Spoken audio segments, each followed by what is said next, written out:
Assalamualaikum warahmatullahi wabarakatuh. Kami dari kelompok 3, Perlawanan Rakyat Aceh terhadap Jepang. Di sini kami akan menjawab pertanyaan-pertanyaan dari kelompok lain. Oke, saya Ma'rufat Mojo akan menjawab pertanyaan dari Artas Rangga dari kelompok Perlawanan Indramayu terhadap Jepang. Pertanyaannya adalah, dengan mempertimbangkan dinamika sosial politik Aceh pada masa itu, bagaimana perlawanan rakyat Aceh terhadap Jepang dapat dipahami sebagai bagian dari kontinuitas perjuangan kemerdekaan yang lebih luas? Dan apa implikasi dari perlawanan tersebut terhadap struktur kekuasaan tradisional dan modern di Aceh pasca kemerdekaan Indonesia? Oke, jawabannya adalah, di sini yang dibahas pertama adalah kontinuitas perjuangan kemerdekaan. Nah, yang A, sejarah panjang perlawanan, yaitu ada perlawanan terhadap Belanda. Sebelum pendudukan Jepang, Aceh telah memiliki sejarah panjang perlawanan terhadap penjajah Belanda. Perlawanan ini menumbuhkan semangat anti-kolonial yang mendalam di kalangan rakyat Aceh. Yang berikutnya, penolakan terhadap kekuasaan asing. Pendudukan Jepang dilihat sebagai bentuk lain dari kekuasaan asing yang berusaha menguasai dan mengeksploitasi sumber daya Aceh. Karena itu, perlawanan terhadap Jepang merupakan lanjutan alami dari perlawanan terhadap Belanda dengan tujuan yang sama, yaitu membebaskan tanah mereka dari kontrol asing. Yang berikutnya adalah yang B, mobilisasi dan pengorganisasian. Nah, yaitu ada pengalaman militer dan organisasi.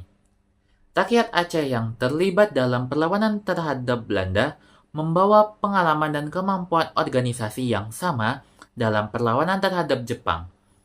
Jaringan perlawanan yang sudah ada digunakan kembali untuk melawan pendudukan Jepang. Nah, yang berikutnya ada solidaritas dan komunitas.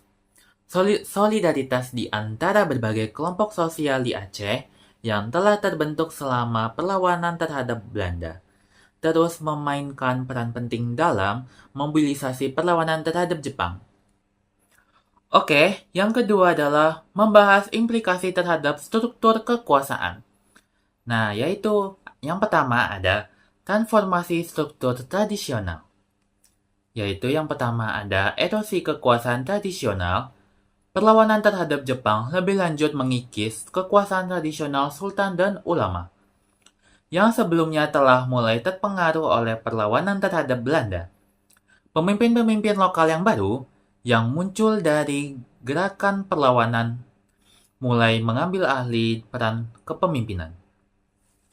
Berikutnya yang kedua, peningkatan peran pemimpin lokal.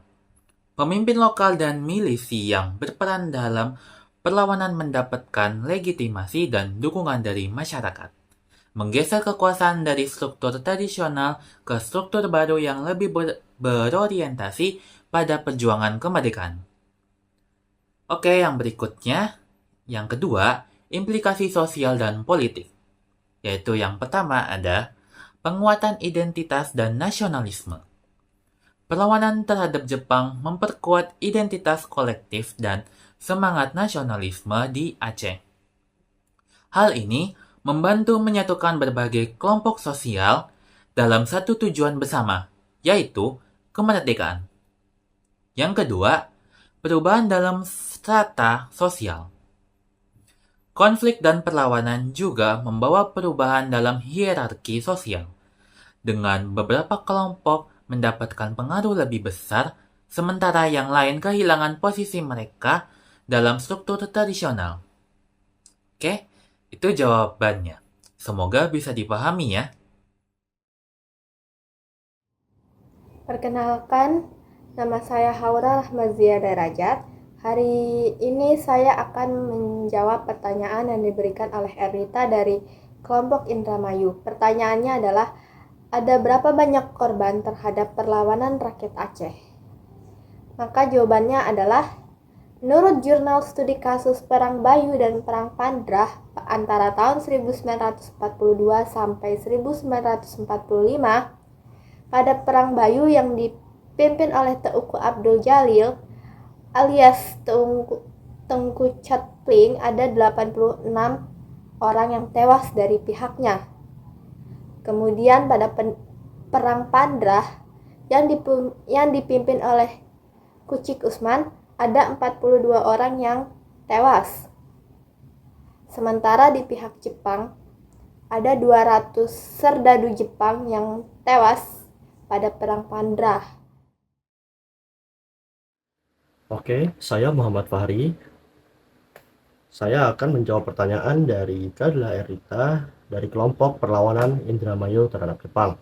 Pertanyaannya, mengapa perlawanan rakyat Aceh sulit ditaklukkan oleh pasukan Belanda? Jawabannya, karena Aceh memiliki pemimpin hebat, yaitu Tengku Abdul Jalil. Beliau adalah seorang pemimpin pesantren yang giat dalam mendalami ilmu. Sikapnya yang menentang penjajahan tumbuh ketika membaca hikayat Perang Sabi. Oleh karena itu, selama memimpin, ia juga memberikan pembelajaran tentang patriotisme kepada para santrinya. Kemudian, Aceh telah berhubungan dengan dunia luar sebagai usaha dukungan terhadap perjuangan Aceh, serta rakyat Aceh menjaga wilayah pantai, tempat masuknya kapal-kapal dengan sangat baik. Sekian dari saya, semoga dapat menjawab pertanyaan Anda. Assalamualaikum warahmatullahi wabarakatuh. Nama saya Kinarya Sintana Fadia dari kelompok perlawanan rakyat Aceh. Jadi saya akan menjawab pertanyaan dari Dedi dari kelompok PETA, yaitu pertanyaannya adalah ada nggak sih pelajaran yang bisa diambil dari perlawanan rakyat Aceh terhadap Jepang. Jadi jawabannya tuh ada, yaitu kita nggak boleh cepat menyerah dan nggak mudah terpengaruh sama hal-hal yang menurut kita salah. Jadi kita nggak boleh segampang itu buat nurut-nurut aja sama yang menurut kita tuh salah gitu. Jadi itu kayak contohnya kayak Jepang yang memaksakan buat mabuk-mabukan dan main perempuan di Aceh yang padahal itu berlawanan sama peraturan di sana. Terus kita juga nggak boleh cepat menyerah. Itu contohnya kayak warga Aceh yang melanjutkan perjuangan Tengku Abdul Jalil yang gugur dan belum sempat memerdekakan Aceh. Sekian, terima kasih. Assalamualaikum warahmatullahi wabarakatuh. Perkenalkan, nama saya Shikisha Akil Alhamdriajeng. Hari ini saya akan menjawab pertanyaan dari kelompok peta, yaitu dari Dedi. Nah, yang pertama, pertanyaannya adalah, apa strategi dan taktik yang digunakan oleh Teuku Abdul Jalil dan Teuku Hamid dalam berperang melawan Jepang? Dan bagaimana kedua tokoh tersebut menerapkannya dalam perlawanan terhadap Jepang? Nah, jawabannya adalah yang pertama, A. Operasional gerilya. Teuku Abdul Jalil dan Teuku Hamid sering melakukan serangan mendadak terhadap pos-pos Jepang dan kemudian bersembunyi di wilayah pegunungan yang sulit dijangkau. Serangan ini menimbulkan kerugian bagi Jepang dan menunjukkan bahwa perlawanan masih hidup dan kuat. Yang B, mobilisasi dan rekrutmen lokal. Mereka berhasil memobilisasi rakyat Aceh untuk bergabung dalam perlawanan melalui jaringan keluarga, kekerabatan, dan keagamaan. Dukungan dari masyarakat setempat sangat penting untuk mendapatkan sumber daya dan informasi. Yang C, serangan psikologis dan propaganda. Mereka menyebarkan berita tentang kekejaman Jepang dan kemenangan kecil yang dicapai oleh pasukan perlawanan untuk meningkatkan semangat rakyat dan pejuang, serta untuk menurunkan moral pasukan Jepang. Itu saja, sekian dari saya, terima kasih. Saya Resal. Di sini saya akan menjawab pertanyaan oleh Niken. Apakah ada perlawanan non-militer yang dilakukan oleh rakyat Aceh terhadap kependudukan Belanda?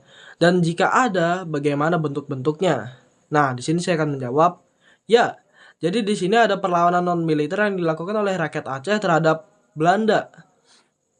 Sebagai bentuk-bentuknya itu seperti perlawanan kultural.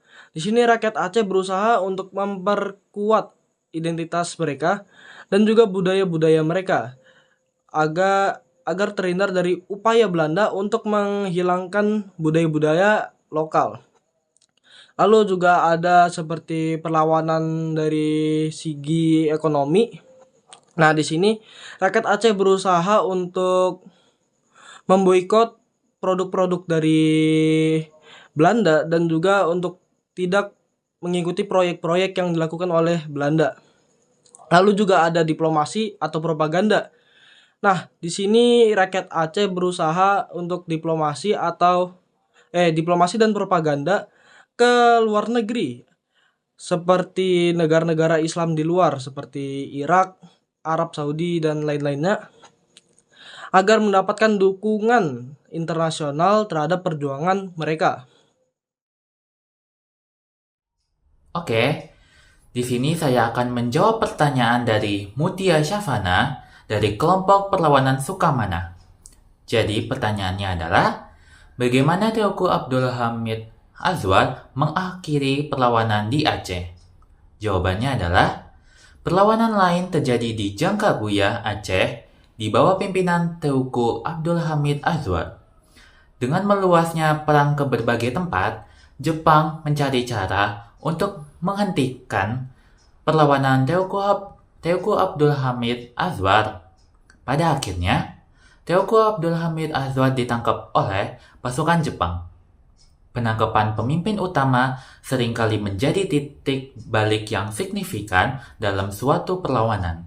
Karena hilangnya pemimpin karismatik dapat menyebabkan demoralisasi di kalangan pejuang. Setelah penangkapan Teuku Abdul Hamid Azwar, perlawanan di Aceh secara efektif berakhir. Meskipun perlawanan tersebut tidak berhasil mengusir Jepang, semangat perjuangan rakyat Aceh tetap menjadi simbol perlawanan terhadap penjajahan dan ketidakadilan. Perjuangan ini kemudian menjadi bagian penting dari sejarah perjuangan kemerdekaan Indonesia yang lebih luas. Semoga bisa dipahami ya. Saya Larasati Alia Zaidi dari kelas 11 PA14 akan menjawab pertanyaan dari Keisha, yaitu dari perlawanan ini apakah ada dampak positif yang dirasakan oleh rakyat Aceh? Jika iya, jelaskan apa saja dampaknya. Jadi, dampak positif yang dirasakan oleh rakyat Aceh terhadap Jepang adalah peningkatan semangat nasionalisme, yaitu perlawanan rakyat Aceh melawan Jepang membantu memperkuat semangat nasionalisme di kalangan rakyat Indonesia.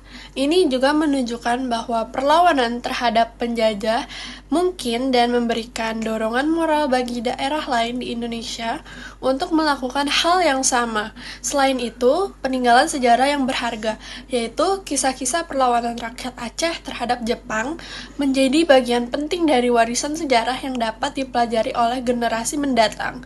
Ini memperkuat identitas budaya dan sejarah lokal, serta memberikan contoh tentang keberanian dan pengorbanan dalam menghadapi penindasan. Terima kasih. Oke, saya Muhammad Farideni. Saya akan menjawab pertanyaan dari Mutia Syafana dari kelompok perlawanan Sukamana. Pertanyaannya, di video disebutkan dampak pendudukan Aceh di Jepang, yaitu menerapkan kebijakan ekonomi berdasarkan asas ekonomi perang.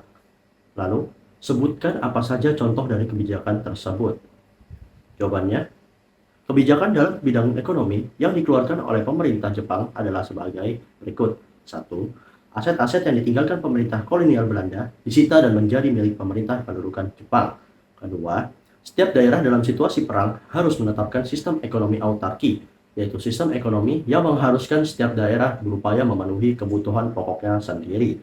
Dan yang ketiga, Jepang mendirikan Kumiai, yaitu koperasi yang bertujuan untuk kepentingan bersama dan juga memperkenalkan sistem baru bagi pertanian yang disebut line system, yaitu sistem pengaturan cocok tanam secara efisien untuk meningkatkan produksi pangan. Baik, sekian dari saya. Semoga dapat menjawab pertanyaan Anda.